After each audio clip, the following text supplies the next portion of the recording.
In this short lecture, I will be discussing the quiz cases I posted on the Facebook page, the first 5 cases. So the first case was of a 24-year-old male with pain in knee joint, and there were 2 images posted. So this was the horizontal beam lateral shoot through image of the knee joint, and the second was the AP view of the left knee joint.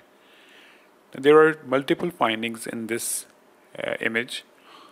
The more prominent finding is going to be the widening of the intercondylar notch, and then there are degenerative changes. You can see that there is significant loss of the joint space, and also there are subchondral cysts seen involving both sides of the joint. Or also there is bulbous femoral condyles with relative flattening of the condylar surface as well.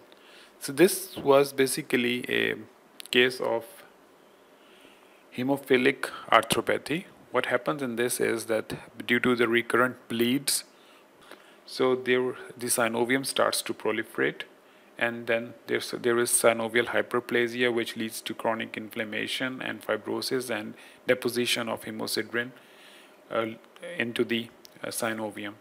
This synovial mass then starts to erode the cartilage and also causes erosion of the subchondral bone, which is leading to all these subchondral cysts.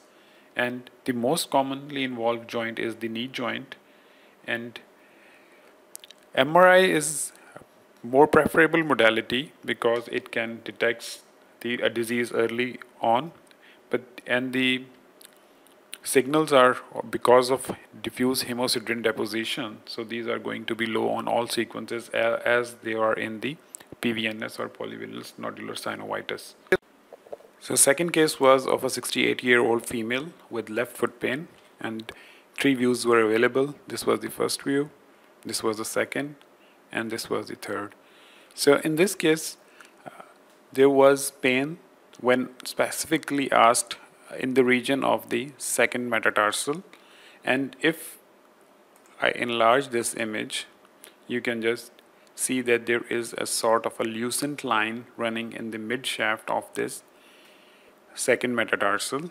And if I do a zoomed up view, so you can more easily appreciate this line, and also some cortical breach or irregularity along the lateral aspect of the metatarsal cortex. In this case, initially the X-ray was reported as normal, but when specifically asked from the patient the site of the pain, then she pointed exactly to this site, and then when the X-ray was reviewed, so this small fracture was found. So this is basically a stretch fracture, and this happens because of mismatch of bone strength and chronic mechanical stress. And now these can be divided into fatigue fractures, where you can have an abnormal stress on a normal bone, or you can have an insufficiency fracture where you have a normal stress on an abnormal or osteopenic bone. The radiograph obviously have that relatively less sensitivity for detection of these stress fractures, and the preferred modality is going to be MRI. MRI can show you more clearly all these findings. So this patient was further referred for MRI for further diagnosis. The next case was of a patient who is 10 years old and presents with left chest pain. So if you see the left side, so it's diffusely opacified, and now if I start counting the ribs, so this is the first, this is the second, this is the third, fourth, fifth, sixth, but the 7th rib is missing, and then 8th is normal, 9th, 10th, and all those other ribs are okay.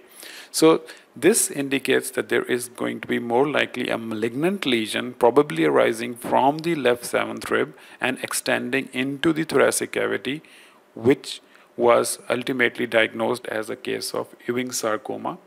There were different terms like Askin tumor or peripheral primitive neuroectodermal tumor or PNET, and Ewingsarcoma, but now these all have been combined under a single term which is known as Ewingsarcoma family of tumors, also referred as Ewingsarcoma of the chest wall, and they present with large extrapulmonary invasive soft tissue masses, and enhancement is intense. So this patient differential would include possibility of rhabdomyosarcoma, but thorax is a rare location. Osteosarcoma, if it would have been osteosarcoma, then there would have been some matrix. The metastasis would have been a possibility, and suggestion for USG abdomen or CT abdomen could be made. In this case, in this age group, there could be a possibility of neuroblastoma, most likely. Lymphoma could be a possibility, but normally rib destruction is not seen. Solitary fibrous tumor of pleura is also a possibility, but in this case, the chest wall involvement is very rare, as in this case there is a destruction of the number 4 was of a 5-year-old patient who presents with pain in left elbow region after a fall. So these were the two images, which were lateral and AP views of the elbow joint, and this one is a zoomed up image of the elbow joint. Now for comparison, I have included another image which is a normal one.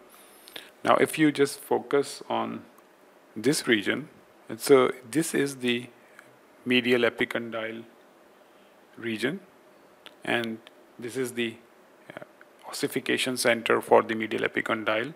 So normally it should be this much closely approximated with each other, whereas in this case this medial epicondyle has avulsed and is displaced from its location.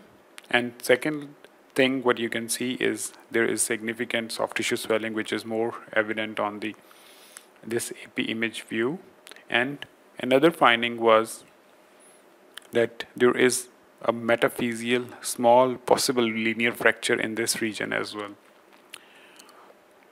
The features of medial epicondylar avulsion injury normally are either in early cases you can see just soft tissue swelling, then there is widening of growth plate, and in this case there was obvious displacement of the apophysis, and another finding which could be seen is fracture through the adjacent humeral metaphysis, which was also seen in this case. So you can see soft tissue swelling, significant displacement of the apophysis, as well as the fracture through the distal metaphyseal, the humeral metaphyseal region. The last case was of a 19-year-old female presenting with mild shortness of breath. This was the AP view of the patient, and to evaluate that case, this is an image from radiology assistant. I would like you to focus on the left border of the heart. The first bulge or very small bulge is the aortic knob or the aortic knuckle.